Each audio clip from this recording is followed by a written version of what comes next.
வணக்கம். தமிழ் ஃபுட் கார்னரில் இன்னைக்கு பருப்பு உருண்டை குழம்பும் அதுக்கு சைட் டிஷ்ஷாக பீன்ஸ் பொரியலும் பண்ண போகிறோம். இந்த பருப்பு உருண்டை குழம்புக்கு இந்த பீன்ஸ் பொரியல் சைட் டிஷ்ஷாக வச்சு சாப்பிட்றதுக்கு ரொம்ப காம்பினேஷனாக இருக்கும். ரெண்டுமே ரொம்ப டேஸ்ட்டாக இருக்கும்.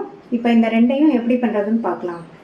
முதல்ல 1/4 கப் துவரம்பருப்பு, 1/4 கப் கடலைப்பருப்பு, இதை கழுவிட்டு 2 மணி நேரம் ஊற வச்சுக்கலாம்.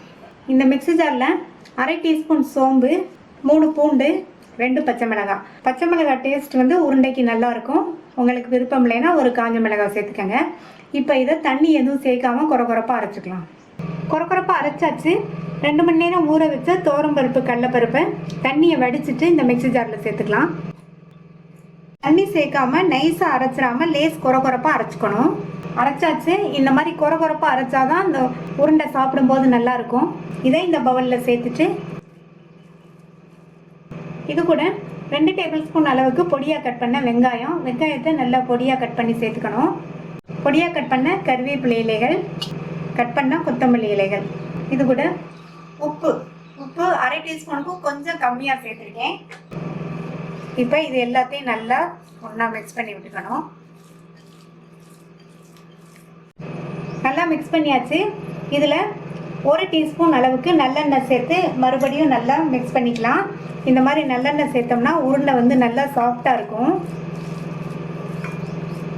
எண்ணெய் சேர்த்து நல்லா மிக்ஸ் பண்ணியாச்சு. எண்ணெய் நீங்கள் விருப்பப்பட்டால் சேர்த்துக்கங்க, இல்லைன்னா ஸ்கிப் பண்ணிடலாம். இப்போ இதை சின்ன சின்ன உருண்டைகளாக உருட்டி ஒரு பிளேட்டில் எடுத்து வச்சிடலாம்.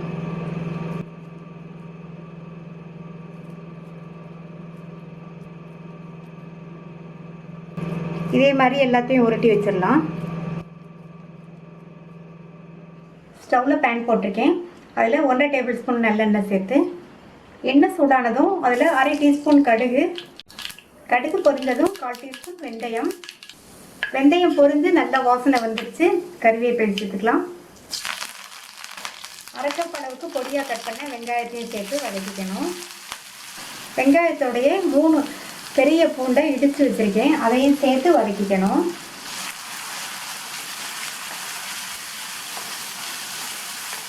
வெங்காயத்தை அதனுடைய கலர் இந்த மாதிரி லைட்டாக மாறுற அளவுக்கு வதக்கிட்டு இது கூட ஒரு பெரிய தக்காளியை கட் பண்ணி சேர்த்துக்கிறேன்.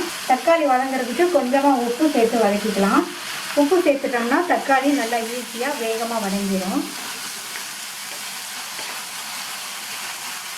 தக்காளி நல்லா வதங்கிடுச்சு. இது கூட 1/4 டீஸ்பூன் மஞ்சள் தூள், 2 டீஸ்பூன் தனி மிளகாத்தூள் உங்கள் காரத்துக்கு தகுந்தபடி சேர்த்துக்கங்க. 5 டீஸ்பூன் மல்லித்தூள் சேர்க்கணும். இந்த குழம்புக்கு தேவையான அளவு உப்பும் சேர்த்துட்டு தக்காளி வதங்கும் போது கொஞ்சம் உப்பு சேர்த்தோம், அதை ஞாபகத்தில் வச்சுட்டு கணக்கு பண்ணி சேர்த்துக்கணும். இதில் கொஞ்சமாக தண்ணி சேர்த்து நல்லா கலந்து விட்டுறலாம். சேர்த்த மசாலா தூளோட பச்சை வாசனையும் போயிடுச்சு. நல்ல ஓரங்கள்லாம் எண்ணெயும் பிரிஞ்சு வந்துடுச்சு. ஒரு சின்ன லெமன் சைஸ் அளவு புளியை 1/2 கப் தண்ணியில் கரைச்சி வடிகட்டி எடுத்து வச்சுருக்கேன், அதை சேர்த்துக்கலாம். சேர்த்துட்டு நல்லா ஒரு தடவை கலந்து விட்டுட்டு தண்ணி சேர்க்கணும்.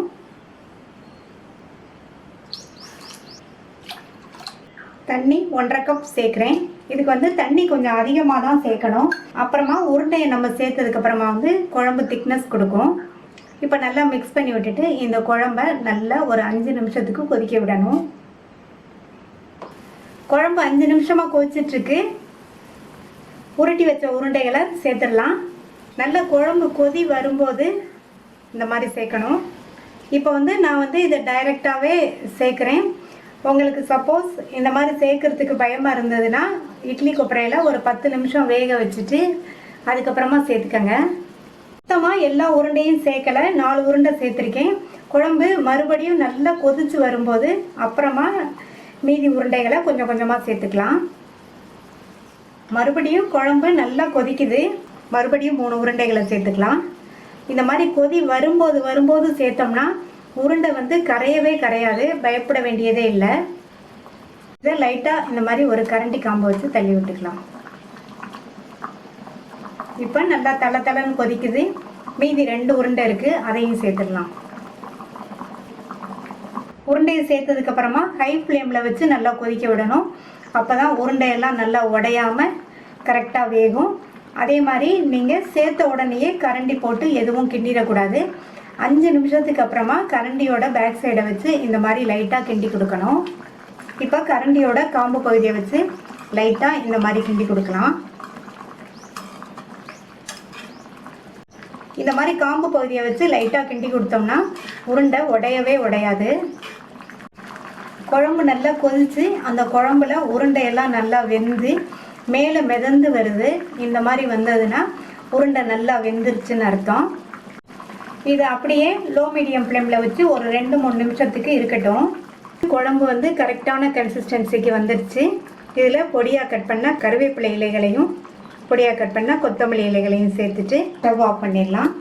சுவையான பருப்பு உருண்டை குழம்பு ரெடி ஆயிடுச்சு. பீன்ஸ் பொரியல் பண்ணுறதுக்கு இந்த கடாயில் 1 டேபிள் ஸ்பூன் எண்ணெய் சூடானதும் அதில் 1/2 டீஸ்பூன் கடுகு, சேர்த்த கடுகு பொரிஞ்சிருச்சு. 1 டீஸ்பூன் உளுந்தம்பருப்பு, உளுந்தோட கலரும் நல்லா மாறிடுச்சு. இது கூட 2 டேபிள் ஸ்பூன் பொடியாக கட் பண்ண வெங்காயம், 2 பச்சை மிளகாவை நீல வாக்கில் கீறி வச்சுருக்கேன், அதையும் சேர்த்துட்டு வதக்கிக்கணும். இந்த வெங்காயம் பச்சை மிளகாவை 1 நிமிஷம் போல் வதக்கி விட்டால் போதும். அடுத்து பீன்ஸோடு சேர்ந்து நல்லா வதங்கிடும். நான் எடுத்திருக்க 1/4 கிலோ பீன்ஸுக்கு இந்த 2 பச்சை மிளகாய் கரெக்டாக இருக்கும்.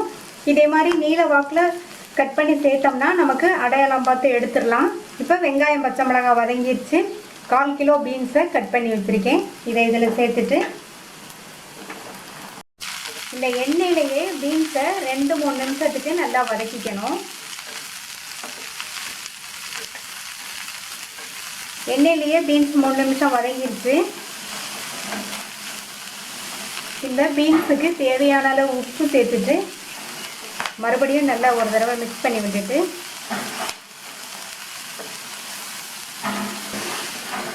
மூடி வச்சிடலாம். ஸ்டவ்வை மிதமான தீயில வச்சுக்கோங்க. ஒரு 4-5 நிமிஷம் கழிச்சு பார்க்கலாம். இடையில அப்பப்போ திறந்து கிண்டி விட்டுக்கணும்.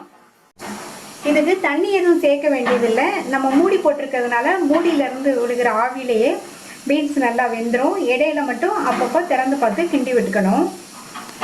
மூடி போட்டு 4 நிமிஷம் ஆச்சு. ஆவிலேயே பீன்ஸ் நல்லா கரெக்டாக வெந்துருச்சு.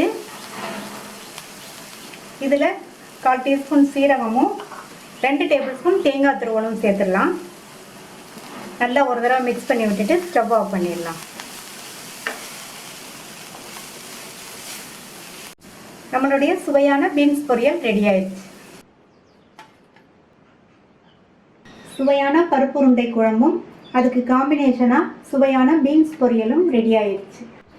இந்த பருப்பு உருண்டை குழம்பு, பீன்ஸ் பொரியல் ரெண்டையுமே ட்ரை பண்ணி பார்த்துட்டு உங்கள் கமெண்ட்ஸை சொல்லுங்கள். இது வரைக்கும் நம்ம சேனலை சப்ஸ்கிரைப் பண்ணாதவங்க சப்ஸ்கிரைப் பண்ணிவிட்டு பக்கத்தில் உள்ள பெல் பட்டனையும் கிளிக் பண்ணிக்கோங்க. தேங்க்யூ.